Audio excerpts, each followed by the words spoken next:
Good morning everyone.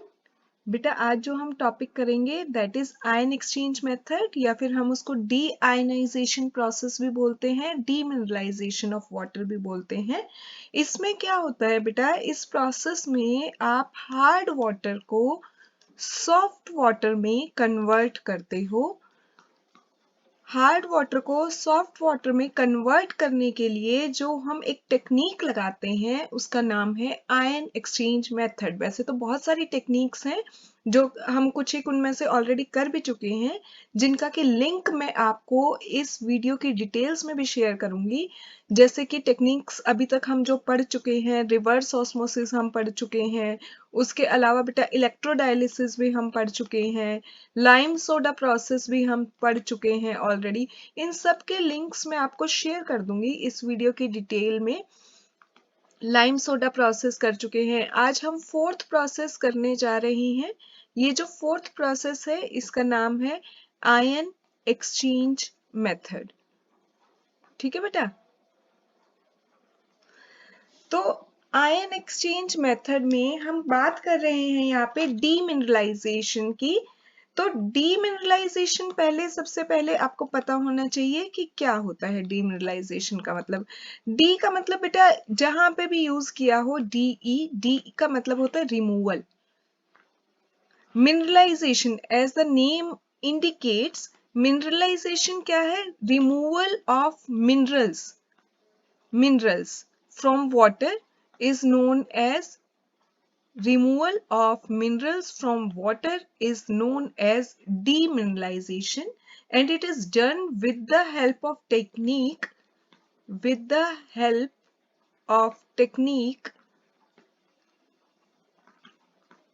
known as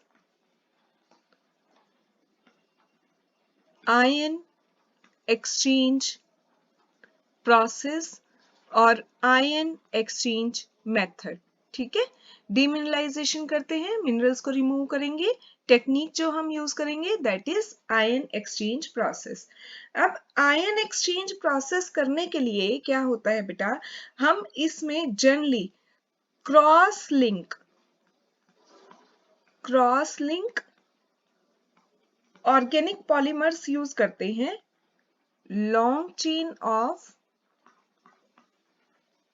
organic polymers use करेंगे। In organic polymers को, cross link long chain organic polymers को resin बोला जाता है। तो प्रोसेस का नाम जो है आयन एक्सचेंज प्रोसेस, इसमें हम आयन एक्सचेंज के लिए क्या यूज करते हैं? रेजिन यूज करते हैं। वो रेजिन क्या होता है? वो रेजिन होता है, पॉलीमर्स होते हैं बेटा जो कि क्रॉस लिंक होते हैं, उनकी लॉन्ग चेन होती है। अभी मैं आपको बना के भी दिखाऊंगी कि ये पॉलीमर कैसे बनते हैं। तो इसमें जो हम रेजिन यूज करेंगे वो जनरली दो टाइप के यूज करते हैं। रेजिन्स जो है बेटा इसमें हम जनरली दो टाइप के यूज करते हैं। एक हम यूज करते हैं कैटायन एक्सचेंज रेजिन,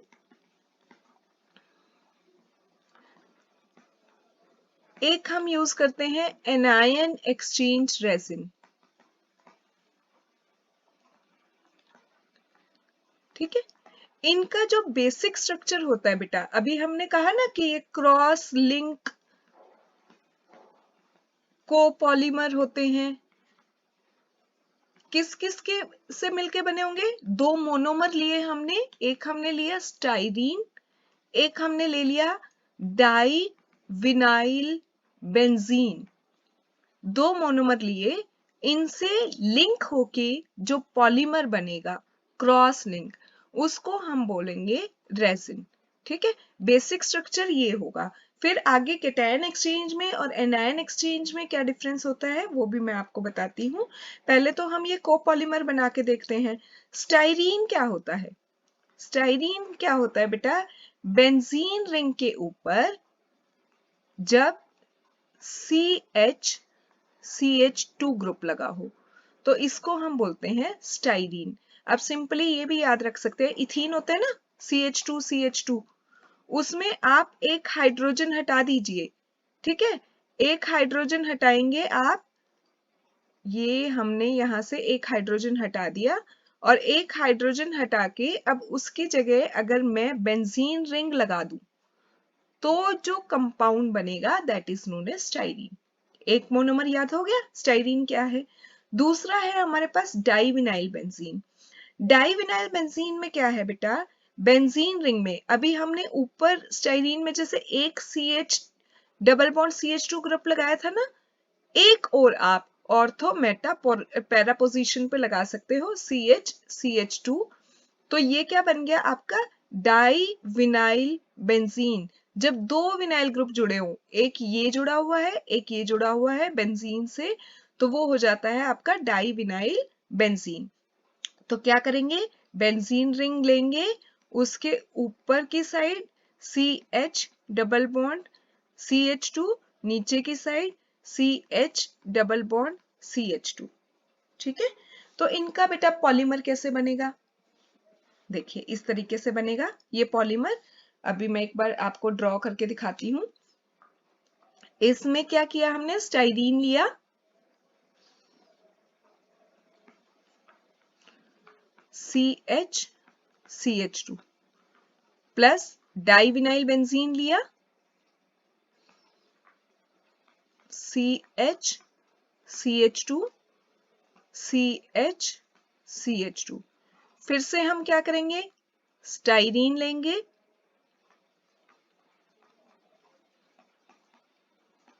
फिर से हम क्या करेंगे, डाइविनाइल बेंजीन लेंगे,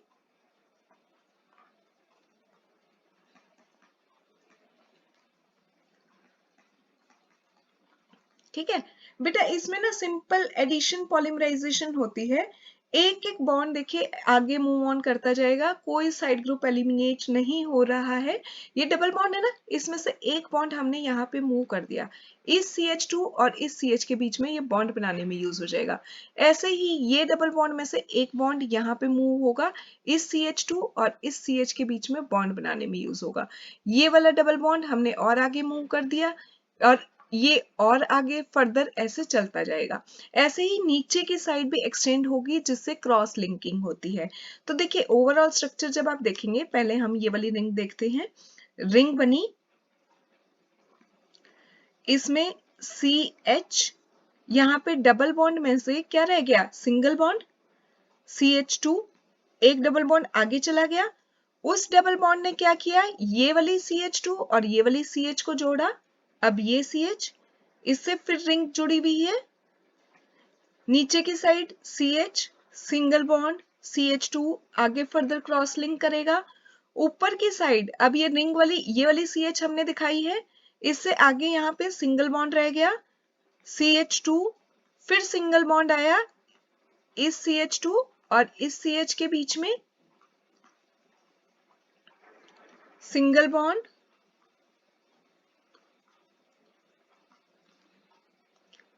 फिर ये वाली और ये वाली क्रॉस लिंक हो जाएगी,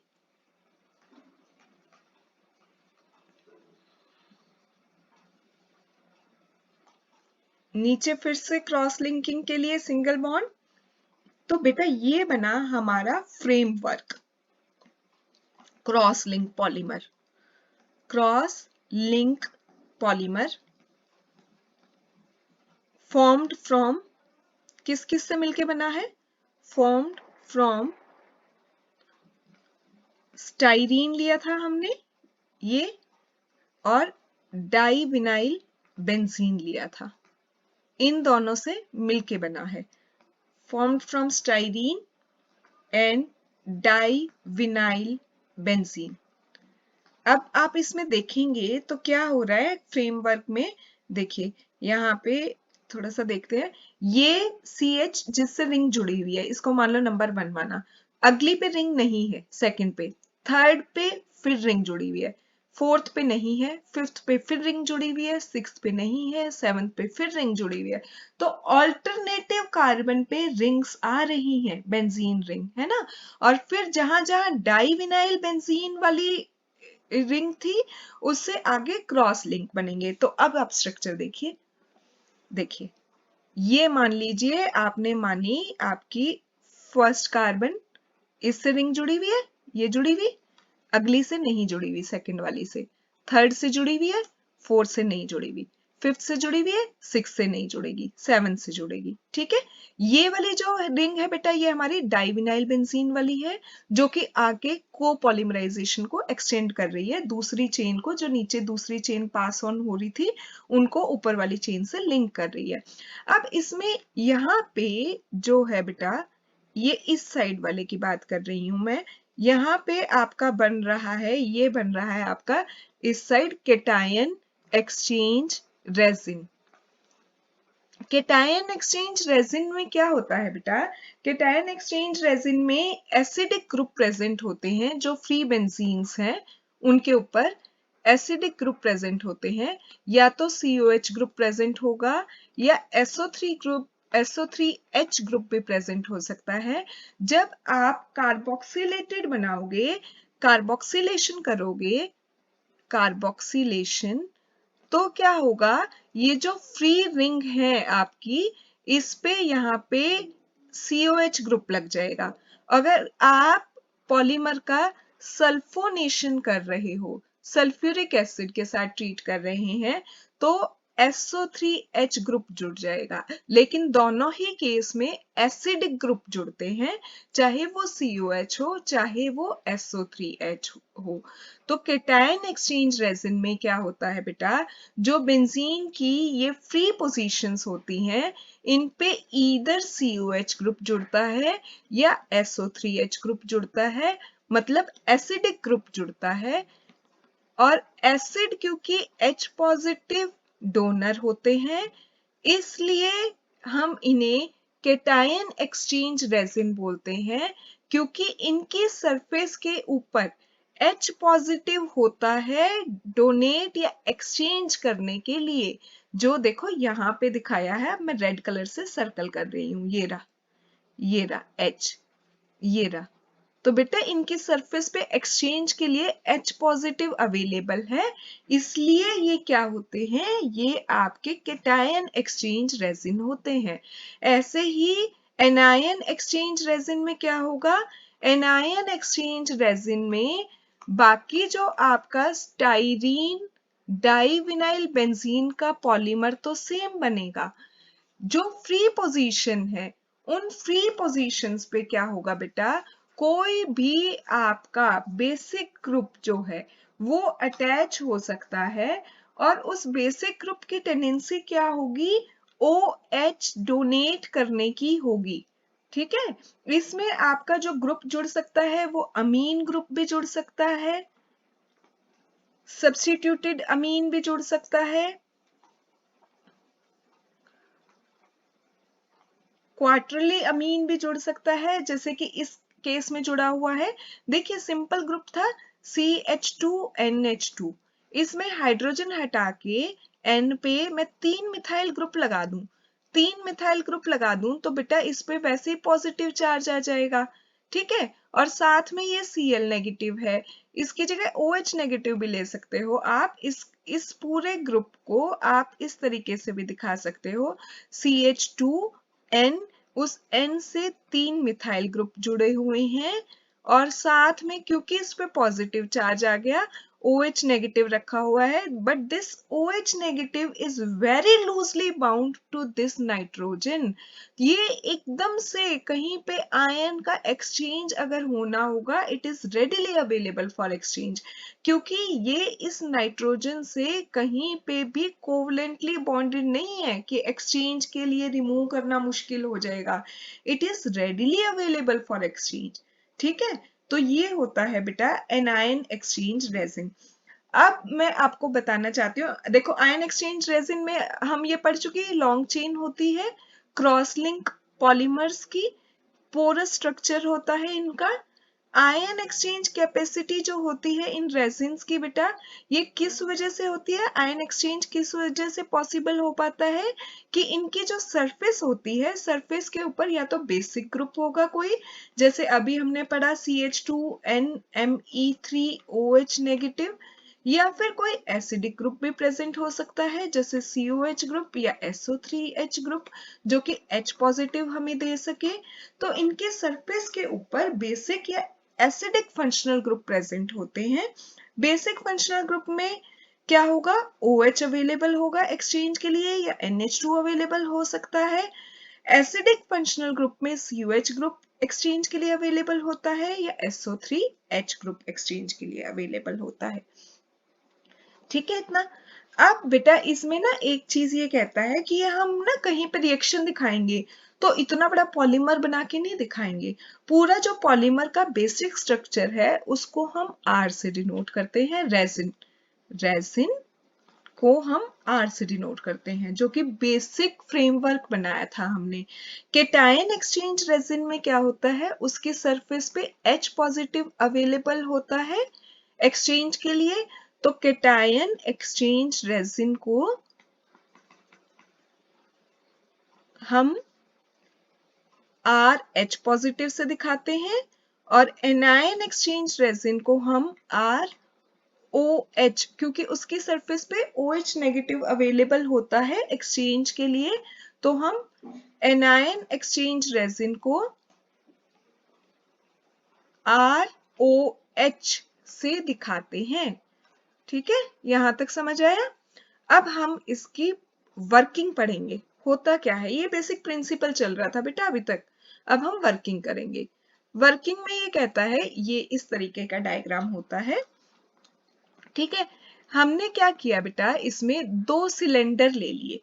ठीक है, एक सिलेंडर में हमने क्या किया, ये देखिए इधर वाला जो सिलेंडर है, इसमें क्या किया आपने, यहाँ पे केटायन एक्सचेंज रेजिन लगा दिया, CER। ठीक है, केटायन एक्सचेंज रेजिन। दूसरे सिलेंडर में आपने क्या किया, एनायन एक्सचेंज रेजिन लगा दिया। ठीक है इतना।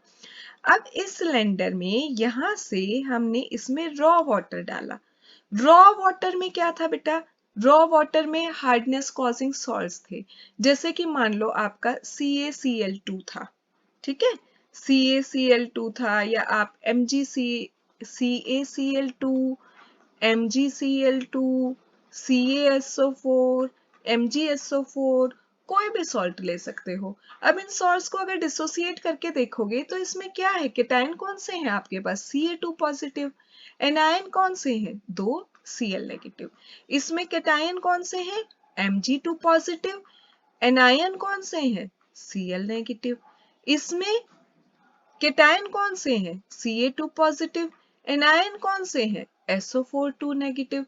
तो बेटा हर एक सॉल्ट में केटायन भी है, एनायन भी है। जब आपने रॉ वाटर डाला तो उसमें हार्डनेस कॉजिंग सॉल्ट्स थे। हार्डनेस कॉजिंग सॉल्ट्स जो थे बेटा, उसमें केटायन भी थे और उसमें आपके एनायन भी थे। ठीक है, तो यहाँ पे जो आप पानी डाल रहे हो, इसमें Ca2 पॉजिटिव भी प्रेजेंट है और Cl नेगेटिव भी प्रेजेंट है। अब वो पानी क्या हुआ कि फर्स्ट सिलेंडर में पास होते होते, देखिए यहां से पास होते होते इस केटायन एक्सचेंज रेजिन के पास आया।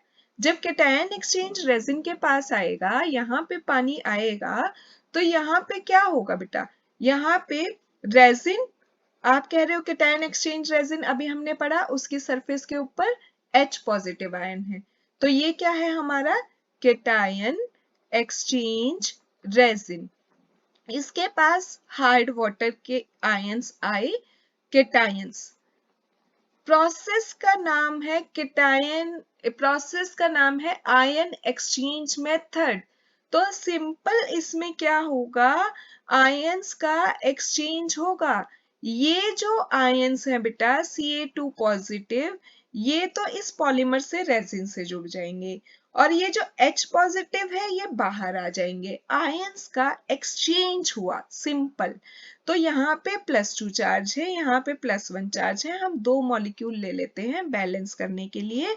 अब रेजिन जो है R2 जो है वो जुड़ जाएगा बेटा आपका यहाँ पे कैल्शियम से।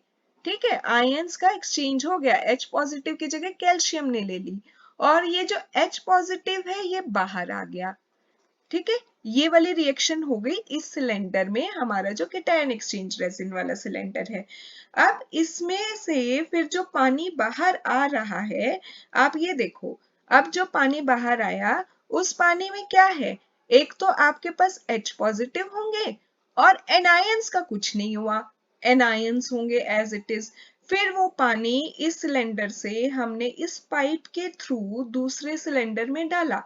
दूसरे सिलेंडर में जब बेटा आप इसमें डाल रहे हो, इसमें आपने यहाँ पे क्या लगा रखा है?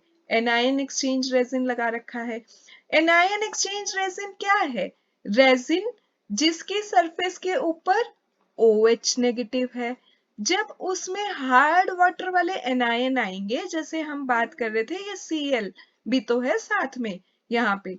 जब ये Cl इसके कांटेक्ट में आएगा तो यहाँ पे भी सिंपल क्या होगा? आयंस का एक्सचेंज होगा।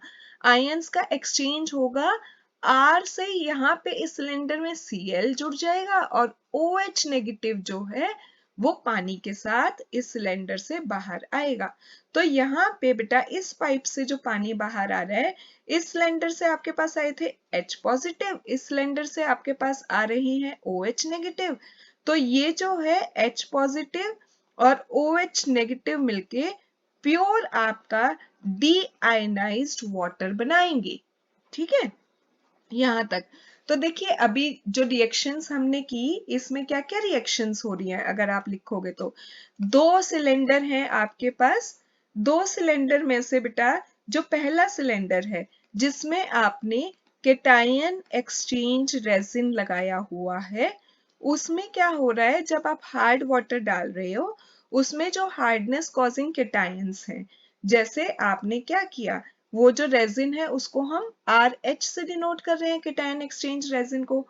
उसके कांटेक्ट में जब हार्डनेस कॉजिंग मेटल आयंस आते हैं, Ca2 पॉजिटिव या Mg2 पॉजिटिव भी हो सकता है, जब ये इसके कांटेक्ट में आएंगे तो क्या होगा? आयंस का एक्सचेंज होगा। हम यहाँ पे दो लेंगे बैलेंस करने के लिए चार्ज को। R2 से कैल्शियम जुड़ जाएगा और H पॉजिटिव पानी के साथ बाहर आ जाएगा।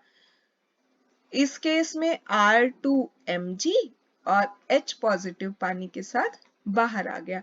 पहले सिलेंडर में, फर्स्ट सिलेंडर में ये वाली रिएक्शंस हो गई। ठीक है, अब फर्स्ट सिलेंडर से जो पानी बाहर आ रहा है उसमें एक तो ये H पॉजिटिव आयंस है। Water now contain H positive और साथ में एनायंस एज इट इज हैं, उनका कोई ट्रीटमेंट नहीं हुआ। This water is now moved to second cylinder. हम इस पानी को सेकेंड सिलेंडर में डालेंगे जिसमें हमने क्या लगा रखा है? Anion exchange resin. Anion exchange resin. वहां पे क्या होगा? वहां की रिएक्शंस देखो। जब आप उस सिलेंडर में डालोगे पानी को जहां पे आपने एनायन एक्सचेंज रेजिन लगाया हुआ है, उसमें बेटा एनायन एक्सचेंज रेजिन को हम रिप्रेजेंट करते हैं ROH।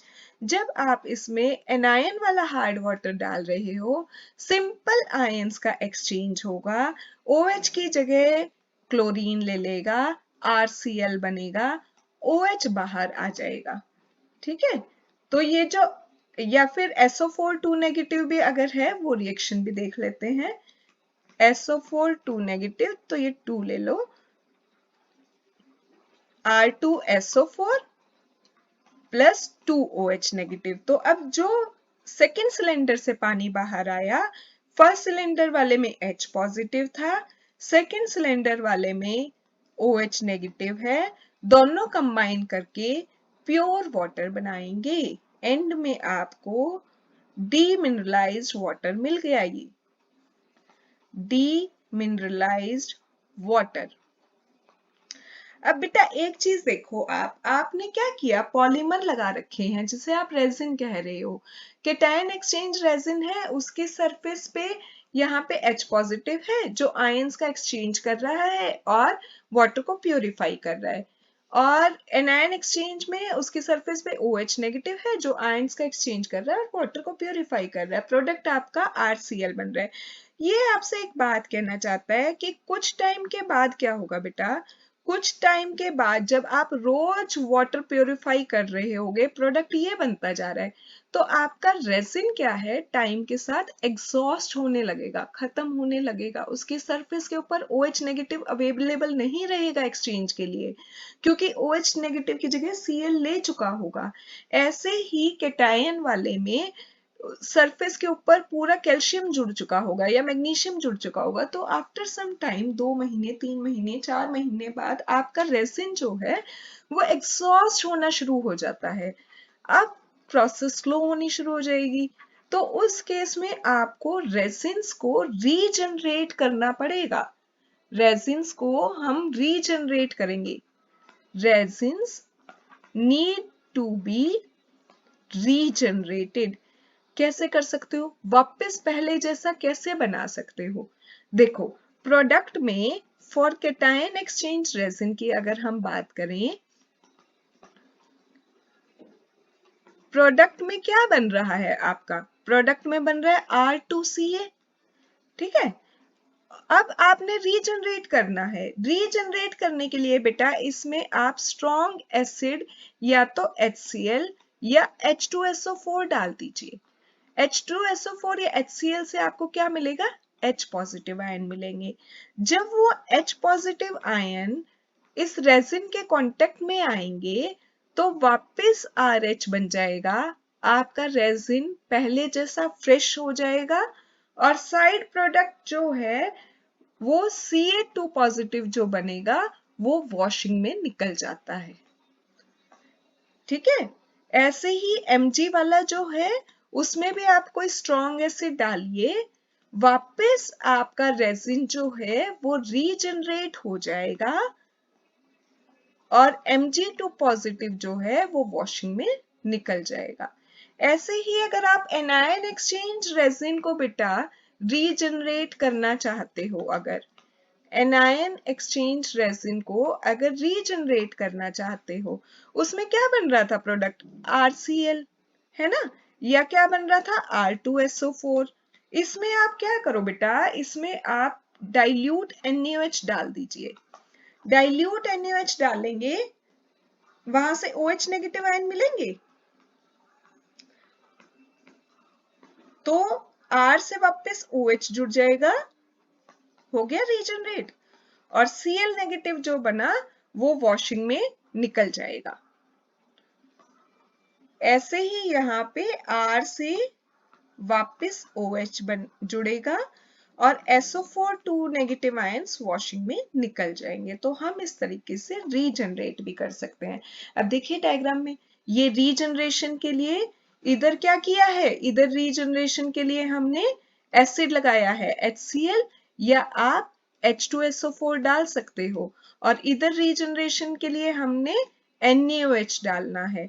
इधर रीजनरेशन में कौन सी रिएक्शंस हो जाएंगी आपकी, आपका ये बन रहा है ना प्रोडक्ट R2CA, तो इधर क्या होगा, R2CA में अगर आप H2SO4 डाल रहे हो, वहां से 2H पॉजिटिव जो है वो मिलेगा, वापस RH बनाएगा, रीजनरेट हो गया पहले जैसा, देखो ये बन गया, साथ में Ca2 पॉजिटिव वॉशिंग में निकल जाता है। और इधर क्या होगा, रीजनरेशन के टाइम पे रिएक्शंस देखोगे तो आपका प्रोडक्ट जो बन रहा था RCl बन रहा था, उसमें आपने NaOH डाला, वहां से OH क्या करेगा, रीजनरेट करेगा, ROH वापस बना देगा, Cl नेगेटिव वॉशिंग में निकल जाएगा। तो ये वाली रिएक्शंस होती हैं बेटा रीजनरेशन के लिए, और ये वाली रिएक्शन आपकी जो नीचे बॉटम में दिखाई है ये केटायन एक्सचेंज रेजिन में होगी, अलग शीट पे मैंने आपको एनायन एक्सचेंज की भी दिखाई है। तो इसमें आपने कुछ नहीं करना, डायग्राम में आपने 2 सिलेंडर लगाने हैं, इसको जैसे सिलेंडर 1 माना हमने, इसको हमने माना सिलेंडर 2। फर्स्ट सिलेंडर में आपने क्या करना है, केटायन एक्सचेंज रेजिन लगा देना है, यहाँ पे सेकंड सिलेंडर में आपने एनायन एक्सचेंज रेजिन लगा देना है।